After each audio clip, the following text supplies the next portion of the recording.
So overall ఈ elections అన్నింటి తర్వాత బీఆర్ఎస్ సిచ్యువేషన్ ఏంటని మీరు అనుకుంటున్నారు? చాలా సైలెంట్ గా ఉన్నారు వాళ్ళు. సో నాయకత్వం చేంజ్ చేయాలి, కేటీఆర్ ని తీసేయాలని సొంత పార్టీ కార్యకర్తల నుంచి కూడా కొన్ని ట్రోల్స్ నడుస్తా ఉన్నాయి. అంటే ఇది కొంత హరీష్ వర్గంతో అడ్వాంటేజ్ తీసుకుంటున్నట్టుగా మనకి బ్యాక్గ్రౌండ్ లో అర్థమవుతుంది. బీఆర్ఎస్ గనక ఆ దొరల పాలన అనేటువంటి దాన్ని పోసి అది హరీష్ పెట్టినా గదే అడ్వాంటేజ్ ఉంటుంది, గదే ఉంటుంది, కేటీఆర్ పెట్టినా గదే ఉంటుంది. కాకపోతే వాళ్ళు ఇప్పట్లో కోలుకోవాలంటే ఇది మళ్ళా బ్రాడ్ బేస్డ్ పొలిటికల్ పార్టీ అనే సెటప్ రావాలా. అంటే ఈ దొరలకు, ఈ గుప్పడి దొరలు దౌర్జన్యం చేసిన వాళ్ళుగా వీళ్ళు ఆల్రెడీ ప్రజల మనఃపలకాల మీద వీళ్ళ పేరు ముద్రించబడ్డది. ఇప్పుడు మీరు ఈ కాయను తీసి ఆ కాయను పెట్టినా, ఈ పావును తీసి ఆ పావును పెట్టినా ఉరిగేదంటే ఏం లేదు.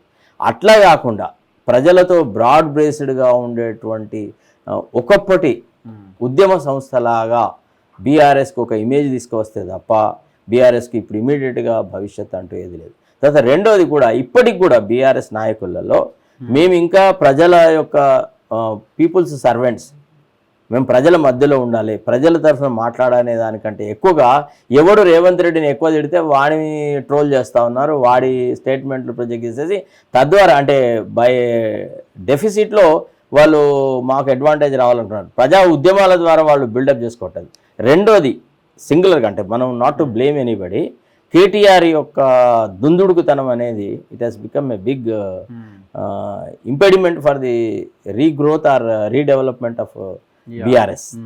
అసలు అది ఏంటంటే మరి ఆయన ఎందుకు అంత పరిధి దాటి మాట్లాడతాడో, అనాలోచితంగా యతి ప్రాసల కోసం మాట్లాడతాడు, ఆ కంటెంట్ దాని కోసం మాట్లాడుతూ ఉంటాడు. అంతే తప్ప రాజకీయంగా ఆలోచించి మాట్లాడేటువంటి మాటలు తక్కువ కనబడతాయి. తర్వాత ప్రజలలోకి చొచ్చుకొని పోవాలండి.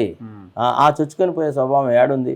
5 నిమిషాలు ఎండ కొడితేనే ఆయన ఉండలేడు. ఆ ఏసీ తీసేస్తే 3-4 నిమిషాల్లో మొత్తం నుదిటికి చెమట వస్తుంది, దస్తీ వాటి అటు ఇటు దుడుచుకుంటాడు, మళ్ళీ లోపలికి వెళ్ళిపోతాడు. ఆయనతో ఏమవుతుంది? కష్టం.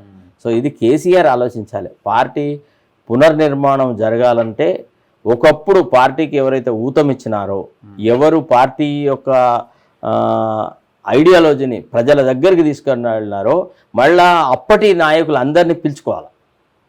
అప్పుడు కేసీఆర్తో ఎవరెవరైతే ఉన్నారో, ఎవరి వల్ల పార్టీకి మేలు జరిగిందో వాళ్ళందరినీ పిలుచుకోవాలి, వాళ్ళందరికీ ఎష్యూరెన్స్ ఇవ్వాలి. ఇక భవిష్యత్తులో ఈ రకంగా చెయ్యము, మీ పట్ల మేము నీతిగా ఉంటాం, ధర్మంగా ఉంటాం, వీళ్ళ ప్రమేయం ఉండదు అంటే వాళ్ళకి ఎట్లా అన్యాయం జరిగిందనే విషయాలు కూడా పరిశీలించాలి. చేసి కేసీఆరే ఎష్యూరెన్స్ ఇవ్వాలి, not these third class fellows. వీళ్ళు ఇస్తే కాదు. అట్టా తమను వదిలిపెట్టిపోయిన వాళ్ళని కొంతమంది తీసుకుంటే మళ్ళీ కొంత విశ్వసనీయత వస్తుంది.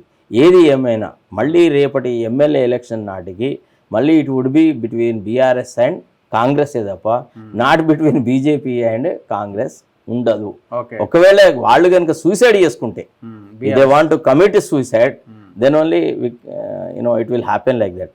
But otherwise broad based opposition అంటే ఇప్పటికి కూడా ఈవెన్ ఇన్ని సీట్లు ఓడిపోయినా, ఇంత జీరో పర్ఫార్మెన్స్ ఉన్నా, at least you can see everywhere that BRS workers and Congress workers, whereas you can't see BJP workers across the state. So that is my assessment of it. చూద్దాం sir ఏం జరుగుతుందని. Thank you very much. So ఇది advocate Sarath Kumar గారితో interview. చూస్తూనే ఉండండి మన తొలి వెలుగు.